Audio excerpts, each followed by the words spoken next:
everyone, my name is Vinita. Welcome to my channel and study with me. So now we start this chapter, The Lost Child.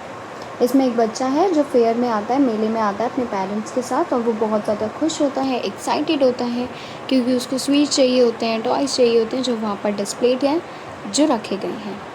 लेकिन उसके parents हैं वो refuse कर देते हैं, वो उसको दिलाने से ये सारी चीज़ें मना कर देते हैं। लास्ट में वो बच्चा खो जाता है और कोई स्ट्रेंजर उसको ये सारी चीज़ें देने का ऑफ़र करता है, लेकिन वो मना कर देता है। तो ऐसा क्यों होता है यही हम स्टोरी में पढ़ेंगे।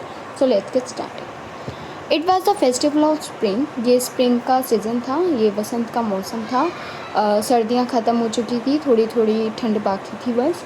तो लोग बहुत ही ज़्यादा खुश थे, गैली क्लैड ह्यूमैनिटी, ठीक है।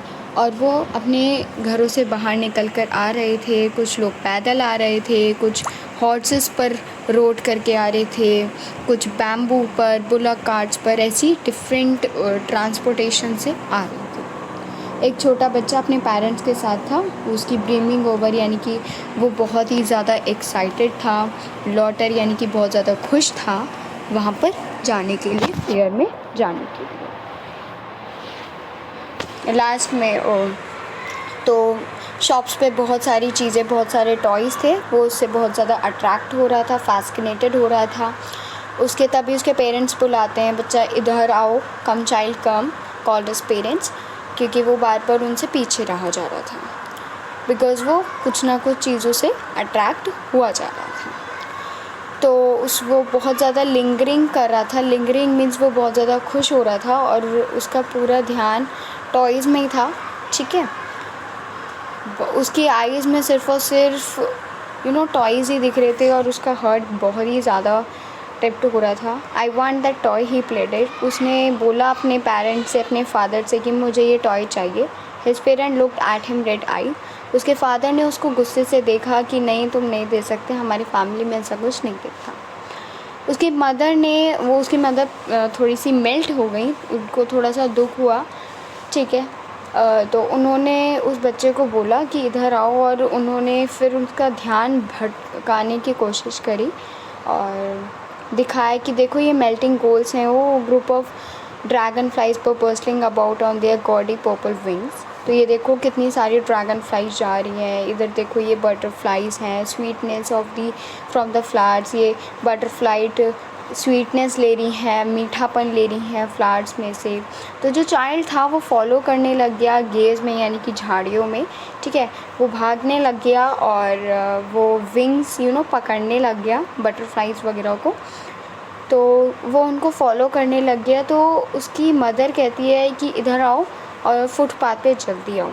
तो फुटपाथ पे वो उसको बुलाती हैं। ही रैन टुवर्ड्स हिज पेरेंट्स एंड वो फिर अपने पेरेंट्स के पास जाता है। वो फिर फुटपाथ पे से लिटिल इंसेक्ट्स, वॉर्म्स निकल के आ रहे थे अपनी हाइडिंग प्लेस में से सनशाइन को एंजॉय करने के लिए। तो वो उनसे अट्रैक्ट हो जाता है लिटिल इंसेक्ट से। तो फिर उसके पेरेंट्स दोबारा कहते हैं कि इधर आओ जल्दी से, नहीं तो तुम पीछे रह जाओगे।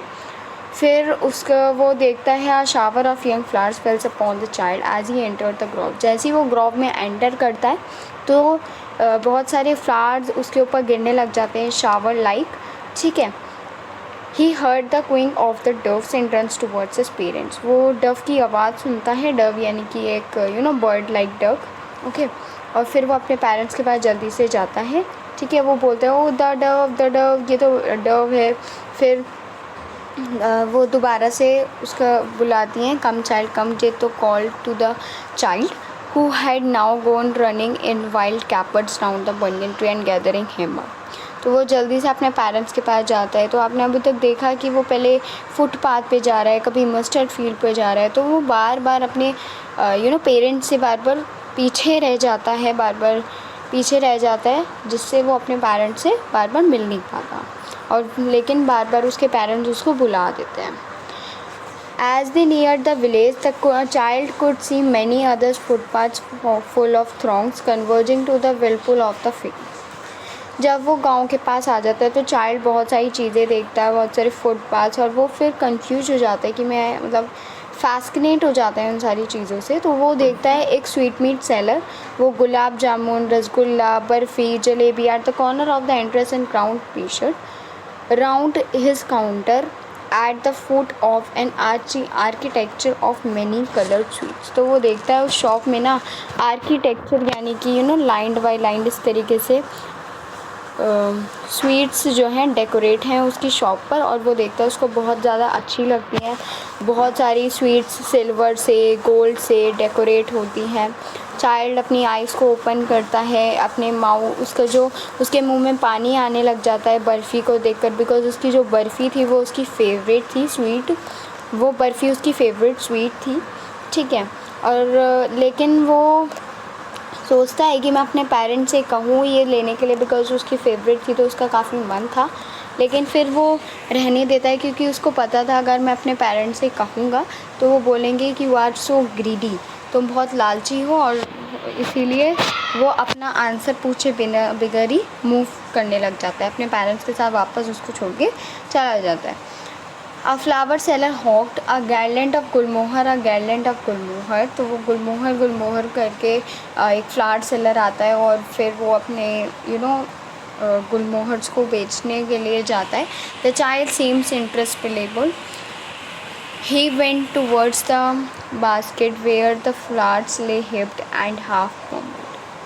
I want that garland, मुझे एक garland चाहिए। But he well knew his parents would refuse to buy him, लेकिन उसको पता था कि उसके पेरेंट्स नहीं उसको दिलाएंगे, वो बोल देंगे कि ये बहुत चीप है, ये बहुत बेकार है, तुम इसका क्या करोगे, रहने दो। A man stood holding a pole with yellow, red, green and purple balloons flying from it।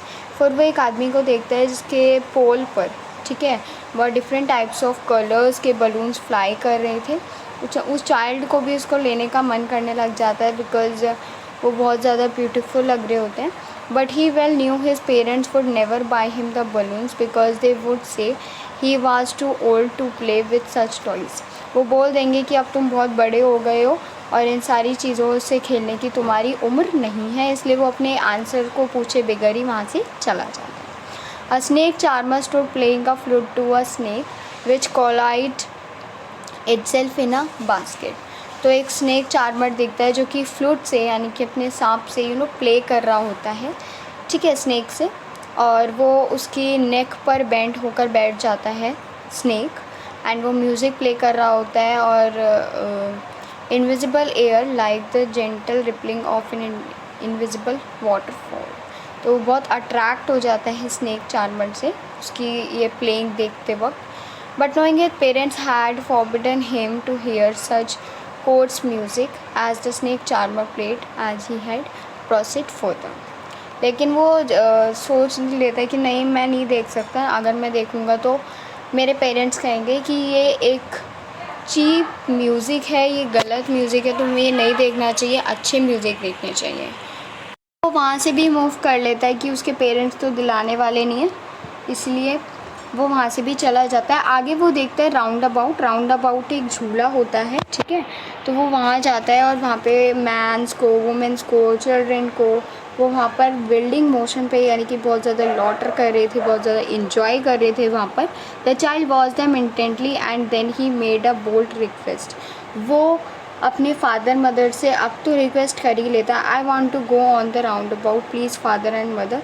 तो वो जैसे ही रिक्वेस्ट करने के लिए जाता है ना, तो वो देखता है देयर वाज नो रिप्लाई, मुझे कोई रिप्लाई नहीं मिला। जब वो अपने पेरेंट्स की तरफ देखता है तो उसके पेरेंट्स वहाँ थे ही नहीं। He turn to look and इधर साइड, वो इधर उधर देखता है और वो इधर उधर देख के मतलब कि run here and there to find the parents.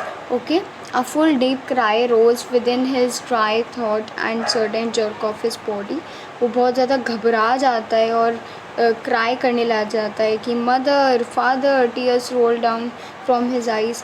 वो आंसू आने लग जाते हैं उसके आइज़ में और वो बहुत ज़्यादा गर्म हो जाता है और उसको मतलब बहुत वो पैनिक हो जाता है बहुत ज़्यादा। He ran to one side first, वो पहले इधर जाता है फिर उधर जाता है और अपने फादर और मदर को फाइंड करने लग जाता है।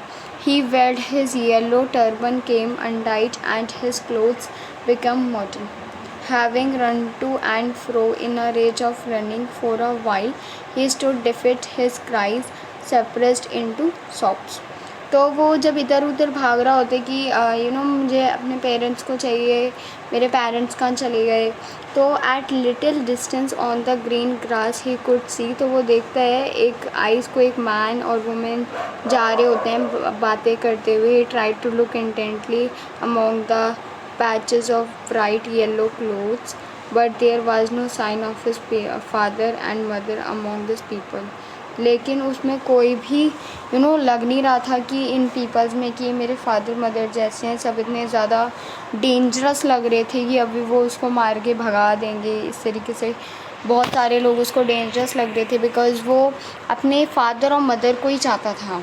ही रैन क्विकली अगेन, वो फिर से भागने लगता है। This time to shrine which people seem to be crowding.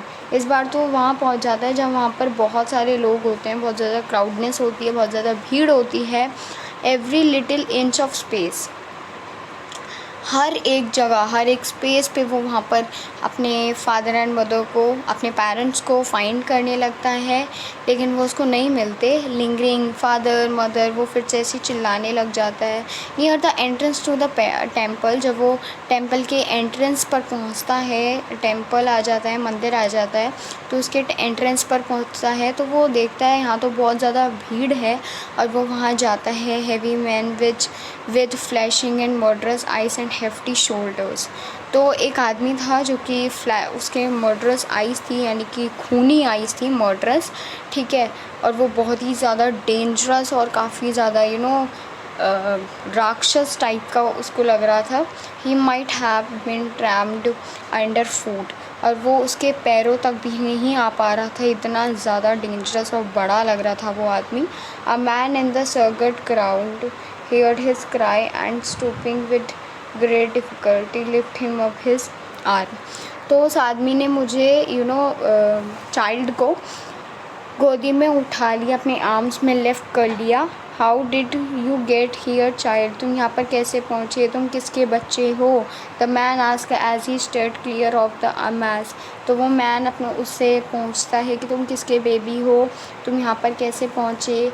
The child wept more bitterly even now only cried, वो कुछ नहीं बोलता, बस रोता रहता है। आई want my mother, I want my father, बस यही बोलता रहता है कि मुझे मम्मी चाहिए, मुझे पापा चाहिए, यही बोलता रहता है और रोता रहता है, ठीक है। The man tried to soothe him by taking him the roundabout, will you have a ride on the horse, अच्छा चलो चुप हो जाओ, तुम राउंड अबाउट पे झूलोगे, हॉर्स पे झूलोगे। He gently ask as he approached the ring.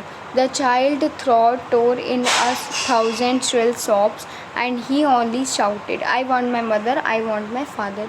तो ये बहुत सारी ऑफर्स देता है कि तुम राउंड अबाउट में झूलोगे, प्लीज़ झूल लो। तो वो बोलते हैं नहीं, मुझे नहीं झूलना, मुझे बस अपनी मम्मी चाहिए और पापा चाहिए। ऐसे वो बोलते हैं कि मुझे बस अपने पेरेंट्स चाहिए। देखो ये था वो आदमी और उसको ये बहुत ज़्यादा भीड़ में मिल गया था ये बच्चा। The man herded towards the place where the snake charmer stayed, तो जो मैन था ना वो आदमी स्नेक चार्मर के पास ले जाता है और देखो कि तुम इसके नाइस म्यूज़िक को सुनो चाइल्ड, और तुम्हें बहुत अच्छा लगेगा, प्लीज़ रो मत। लेकिन फिर भी वो सारे ऑफर्स डिक्लाइन कर देता है और वो यही बोलता रहता है, आई want my mother, I want my father. The man took him near the balloon, फिर वो उसको बलून्स के पास ले जाता है कि तुम्हें ये चाहिए, लेकिन वो फिर से यही बोलने लग जाता है, आई want my mother, I want my father, ठीक है। तो वो मतलब ऐसे ही बोलता रहता है। The man still trying to make the child happy, और जो मैन था, वो आदमी था, वो चाइल्ड को हेल्प भी कराने की कोशिश करता है, लेकिन वो हैप्पी होता ही नहीं है बिकॉज़ उसको वो इतना ज़्यादा पैनिक हो चुका था कि उसको अपने पेरेंट्स के अलावा कुछ चीज़ दिख ही नहीं रही थी। जो चीज़ें उसको पहले चाहिए थी वो उसको डिक्लाइन करके बस अपने पेरेंट्स को ही चाहता था, ठीक है। जैसे वो फ्लावर सेलर के पास ले गया, स्नेक चार्मर के पास ले गया, लेकिन उसको भी उसने कोई रिप्लाई नहीं दिया, बस वो यही बोलता रहा कि मुझे अपने फादर एंड मदर चाहिए। ये सारी चीज़ें हुई थी वहाँ, ठीक है। तो यही था चैप्टर का एंड। यहाँ पे क्वेश्चन आंसर्स भी गिवन हैं, तो अगर आप क्वेश्चन आंसर चाहते हैं तो मैं बना दूँगी video. And I hope you like this video and subscribe my channel now, ठीक है। तो आपको क्या लगता है कि लास्ट में जो आदमी था वो उसके पेरेंट्स तक पहुंचा दिया होगा। तो मुझे तो हाँ लगता है, बिकॉज़ उसके पेरेंट्स भी उस अपने बच्चों को पूरी कोशिश कर रहे होंगे और वो आदमी भी कर रहा था, और सबसे पहले उसको अपने पेरेंट्स चाहिए थे ना। चीज़ें तो आती रहेंगी, पेरेंट्स सबसे पहले होने चाहिए ना, it's a very important thing. तो बस ये बहुत अच्छी स्टोरी थी। ये किसने लिखी है? What's the poet? तो पोइट का नाम है मुल्क राज आनंद जी ने ये स्टोरी लिखी है, and it's a very nice, out of nice story, very nice. So guys, bye bye, have a nice day, hope you like this video and don't forget to subscribe my channel. Bye.